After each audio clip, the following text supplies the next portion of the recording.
Continuing now with the personal story segment, my interview with Jon Stewart, which we conducted earlier today. As you may know, Stewart has been kind of tough on Fox News.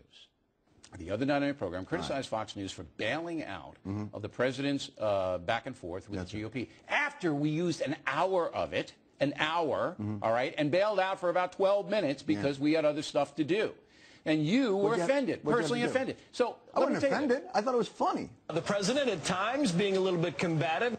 We're going to cut away because this is against the narrative that we present.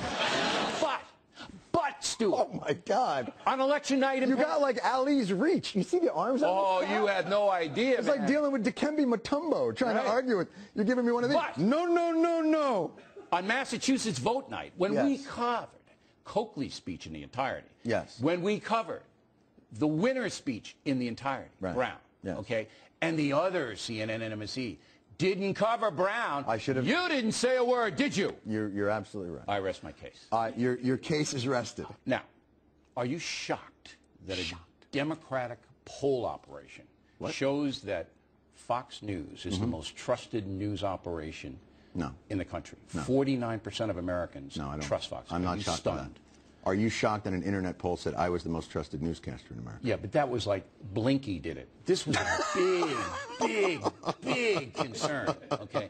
And somebody told me off the record that you were one of the 49% that believe Fox News is the most trusted news organization. Here's what I believe. Fox News is the most passionate and sells the clearest narrative of any news organization, if that's how are you still referring to it in that manner? Yeah, it's a news organization. Right. That's how the poll referred to it. No, I'm sure nobody had any problem. Only you. Well, only you. I think Fox, in and of yourself, say you're not a news organization all day. Isn't it now your news? What was it? Your news from 9 to 11, and then your opinion, and then your news again from like 1 to 2:30. It's kind of like a newspaper. Except on the Jewish holidays, then you're not. And then on alternate parking days, you're news, but then Christmas, you're not. Okay, and think about the news pages, and then you open another page, and there is the opinion page, clearly labeled opinion page. Yeah. You have no problem with that, right?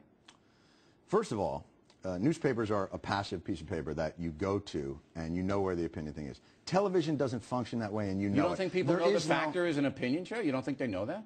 It's certainly not clearly labeled. I've looked at your promos. You're part of the fair and balanced part. You're part of the most trusted name in news. But you don't think people know the O'Reilly Factor isn't an opinion show? That's like saying somebody watches your show, they don't know it's a comedy show. Come on, Stewart, wise up, man. Everybody knows this. People watching in Pakistan, you know, they get a little direct TV, and they go, that O'Reilly's opinion show. They know. They know. They know you're a comic. Why do they know I'm use an that opinion guy? Let me ask you a question. You truly believe that Fox News is just a nonpartisan, fair and balanced, trustworthy... Our hard news operation is.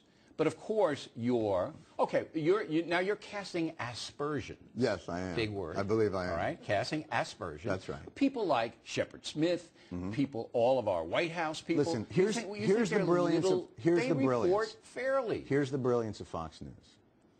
What you have been able to do, you and Dr. Ailes, have been able to mainstream conservative talk radio. Why wouldn't John McCain come on his program during the last campaign? Why did he dodge us and not come on? If your thesis is that we're in business to help the GOP, he wouldn't come in. But you're not in business to help John McCain. He is not GOP enough for you. You're in business to help Sarah Palin. Dick Cheney. And now Dick Cheney is to you Mr. Republican.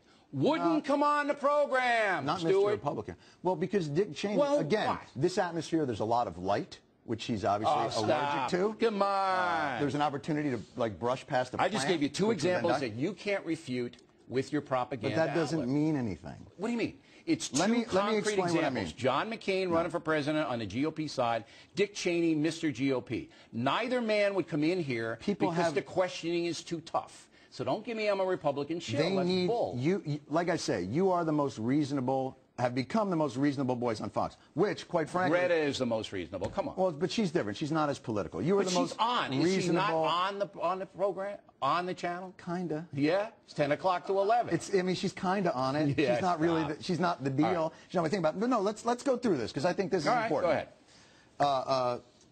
You have become, in some ways, the voice of sanity here, which... as I said, is like being the thinnest kid. Cavuto saying? Which is like being the thinnest kid at fat camp. So let's just get that straight. Here's what Fox has done.